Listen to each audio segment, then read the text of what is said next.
الحمد لله نحمده ونستعينه ونستغفره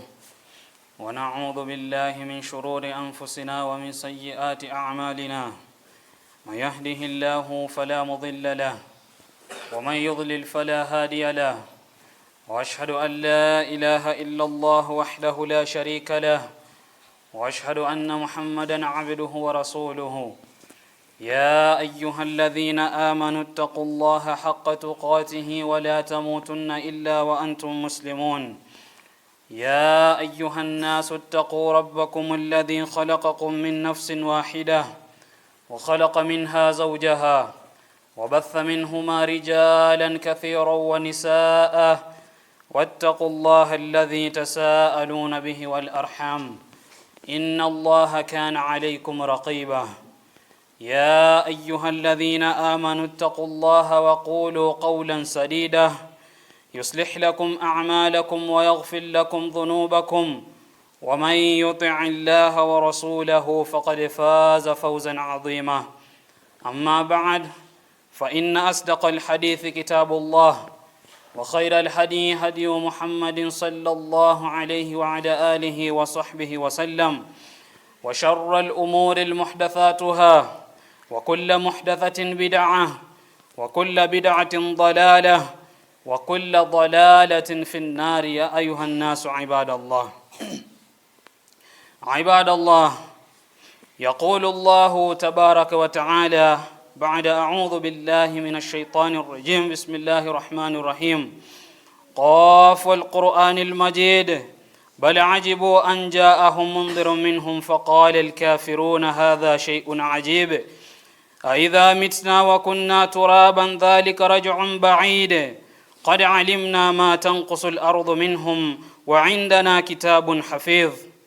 بل كذبوا بالحق لما جاءهم فهم في أمر مريج أفلم ينظروا إلى السماء فوقهم كيف بنيناها وزيناها وما لها من فروج والأرض مددناها وألقينا فيها رواسي وأنبتنا فيها من كل زوج بهيج تبصرة وذكرى لكل عبد منيب ونزلنا من السماء ماء مباركا فأنبتنا به جنات وحب الحصيد والنخل باسقات لها طلع نضيد رزقا للعباد وأحيينا به بلدة ميتا كذلك الخروج كذبت قبلهم قوم نوح وأصحاب الرس وثمود وعاد وفرعون وإخوان لوط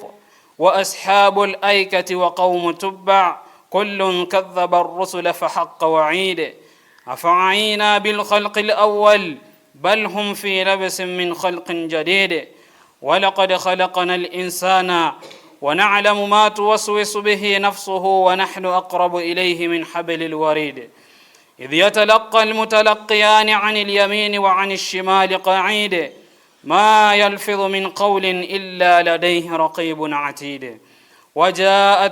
وجاءت سكرة الموت بالحق ذلك ما كنت منه تحيد ونفخ في الصور ذلك يوم الوعيد وجاءت كل نفس معها سائق وشهيد لقد كنت في غفلة من هذا فكشفنا عنك غطاءك فبصرك اليوم حديد وقال قرينه هذا ما لدي عتيد ألقيا في جهنم كل كفار عنيد مناع للخير معتد مريب الذي جعل مع الله إلها آخر فألقياه في العذاب الشديد قال قرينه ربنا ما أطغيته ولكن كان في ضلال بعيد قال لا تختصموا لدي وقد قدمت إليكم بالوعيد ما يبدل القول لدي وما أنا بظلام للعبيد يوم نقول لجهنم هل امتلأت وتقول هل من مزيد وأزلفت الجنة للمتقين غير بعيد هذا ما توعدون لكل أواب حفيظ من خشي الرحمن بالغيب وجاء بقلب منيب ادخلوها بسلام ذلك يوم الخلود لهم ما يشاءون فيها ولدينا مزيد وكم أهلكنا قبلهم من قرن هم أشد منهم بطشا فنقبوا في البلاد هل من محيص إن في ذلك لذكرى لمن كان له قلب أو ألقى السمع وهو شهيد ولقد خلقنا السماوات والأرض وما بينهما في 6 أيام وما مسنا من لغوب فاصبر على ما يقولون وسبح بحمد ربك قبل طلوع الشمس وقبل الغروب ومن الليل فسبحه وأدبار السجود واستمع يوم ينادي المناد من مكان قريب يوم يسمعون الصيحة بالحق ذلك يوم الخروج إنا نحن نحيي ونميت وإلينا المصير يوم تشقق الأرض عنهم سراعا ذلك حشر علينا يسير نحن أعلم بما يقولون وما أنت عليهم بجبار فذكر بالقرآن من يخاف وعيد.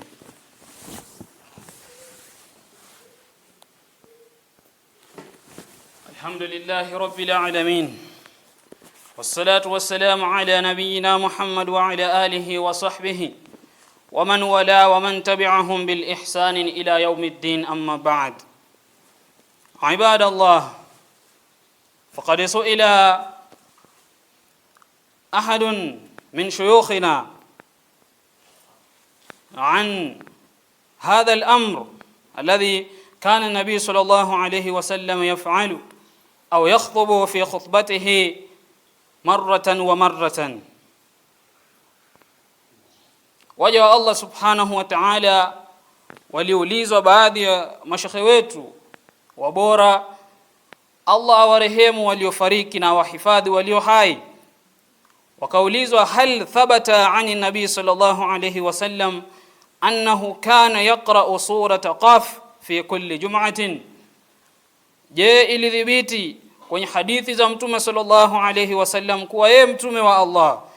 alikuwa akisoma suratul Qaf kwenye khutba za Ijumaa zake zote? Wakajibiwa waulizaji, faqad jaa fi sahih al-Muslim wa ghairihi,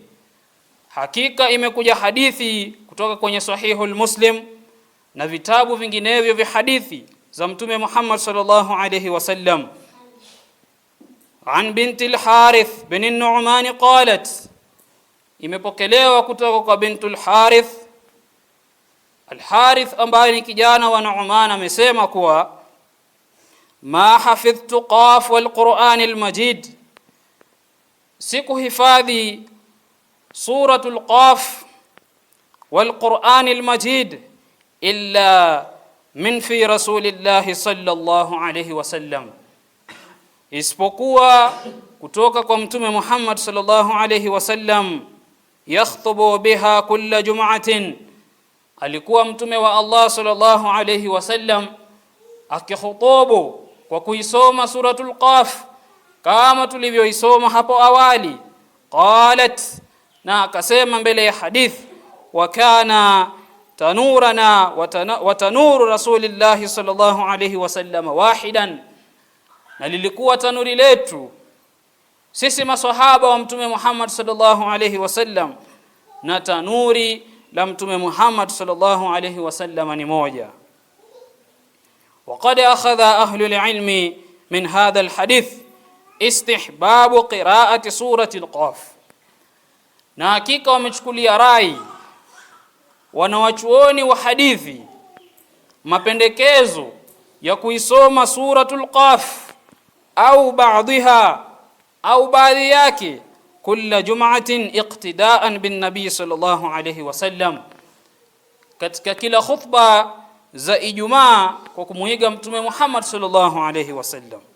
Sasa kauli hapa ya kullu haijamaanisha maisha yote ya mtume Muhammad sallallahu alayhi wasallama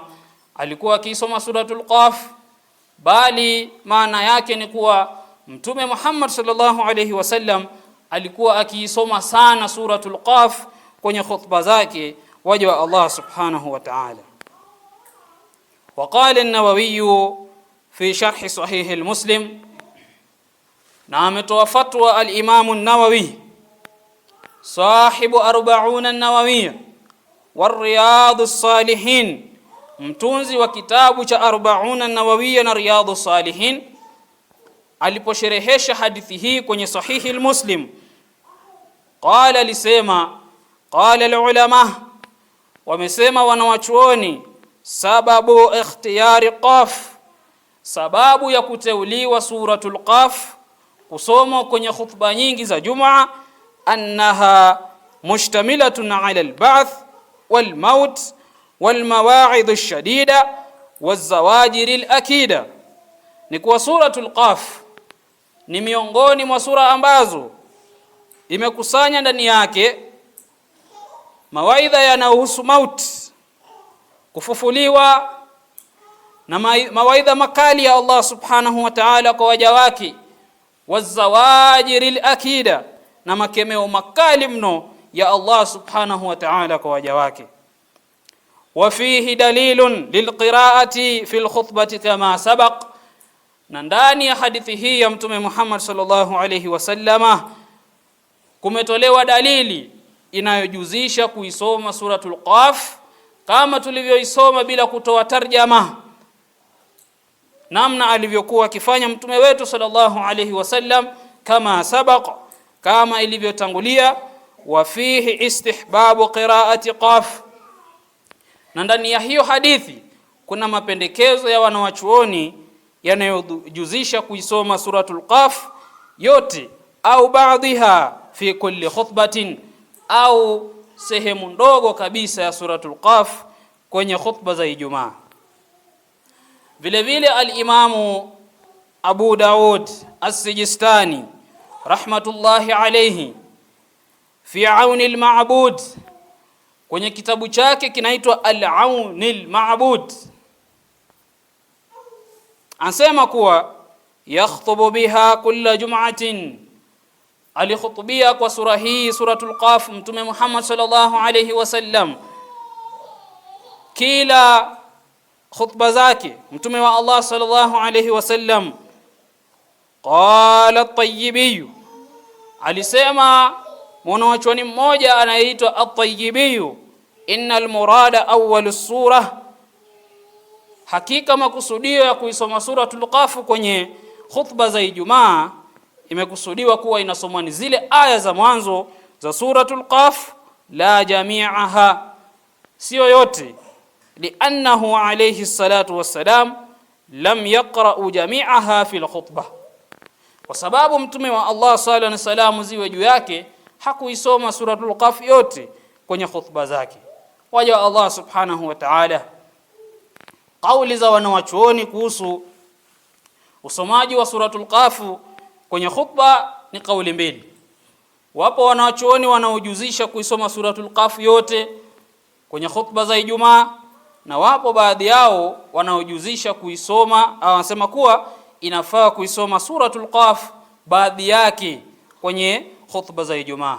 As'alullaha Maula jalla wa ula bi asma'il husna wa sifatil ula an yaj'alana min alladhina yastami'una alqawla wa yattabi'una alhasana. ربنا آتنا في الدنيا حسنة وفي الآخرة حسنة وقنا عذاب النار. وصل اللهم على نبينا محمد والحمد لله رب العالمين. قوموا إلى صلاتكم.